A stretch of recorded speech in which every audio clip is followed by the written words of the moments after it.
Studios, and Hollywood in general, is one giant machine, and it relies on a number of parts to keep the entertainment flowing.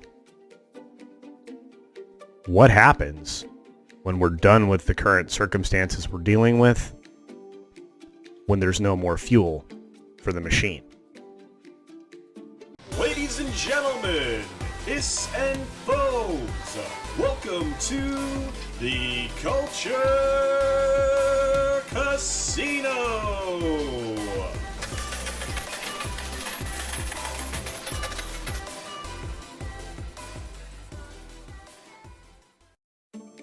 In probably one of the most timely articles yesterday, Deadline published a story about how 1 month into Hollywood shutdown, TV producers brace for term deal suspensions and terminations.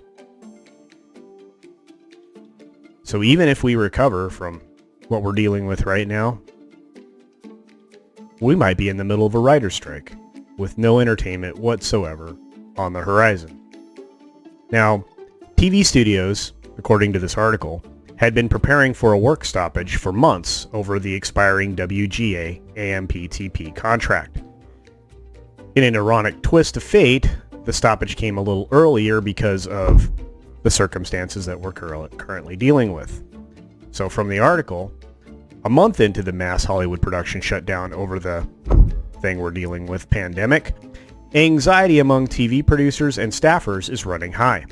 We've had the first major film and TV company, Disney, impose pay cuts and furloughs. Like was the case with the layoffs in the aftermath of the Disney-Fox merger, the furloughs hit the combined film operations, mostly distribution, in light of movie theater closures, but have not extended to the TV divisions with no current plans to do so, I hear. With all major media companies recently filing SEC statements warning of adverse material impact from the current thing that we're dealing with, it's a matter of when, not if, other conglomerates follow Disney's path by implementing pay cuts and furloughs. And when there are hundreds of term deals, largely overall packs at major TV studios, with production grinding to a halt, I hear the studios have been engaging their writer-producers under overall deals, encouraging them to brainstorm new ideas and bring forward their passion projects. But even with development and pitch spec sales still going on, along with virtual writers' rooms on existing shows and writing backup scripts for the pilots grounded by the current health crisis, the anticipation is that there will be reductions. They could come in the form of deal suspensions that would resume when the shutdown is over, or straight, outright terminations. And I'll put in my 2 cents here. The entertainment industry wasn't on the greatest of footing going into this writer's strike circumstance, and they probably, even with banking a bunch of material from writers and showrunners, they're probably maybe 2.5 months worth of material left, other than, the movies that they're obviously going to shoot. I would say that with television production, they could be 2-3 months out of business even after all of this is over. Anyway, I'll continue on.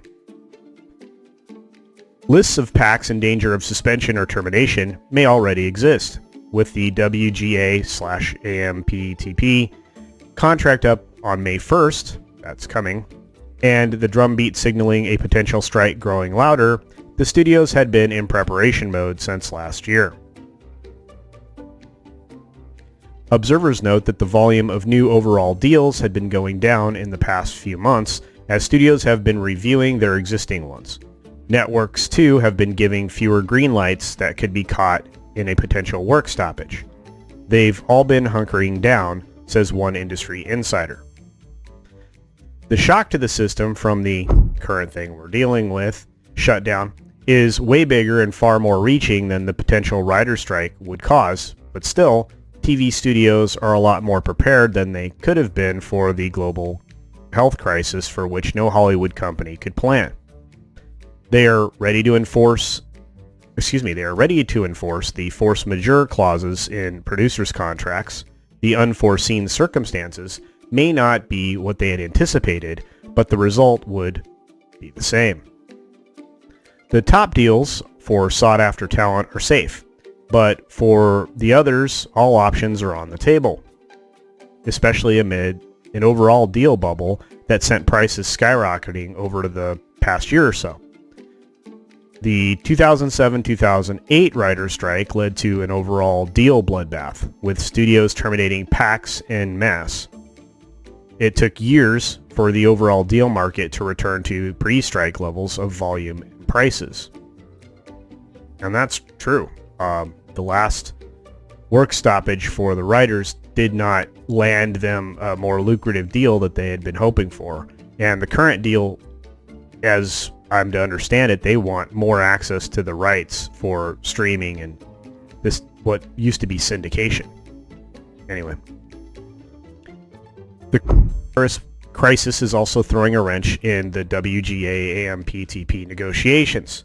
The WGA does not have the biggest leverage at its disposal, a threat of strike, because Hollywood production already has been stricken by the current thing that we're dealing with.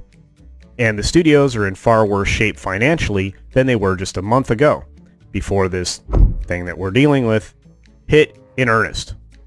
As the two sides prepare to open negotiations amid the outbreak, industry insiders warn that as bad as the impact of the health crisis could be on scripted television, and as bad as the effect of potential writer strike could be, a current thing we're dealing with shutdown followed by a writer's work stoppage would be devastating and extremely hard to recover from, especially on linear ad-supported television.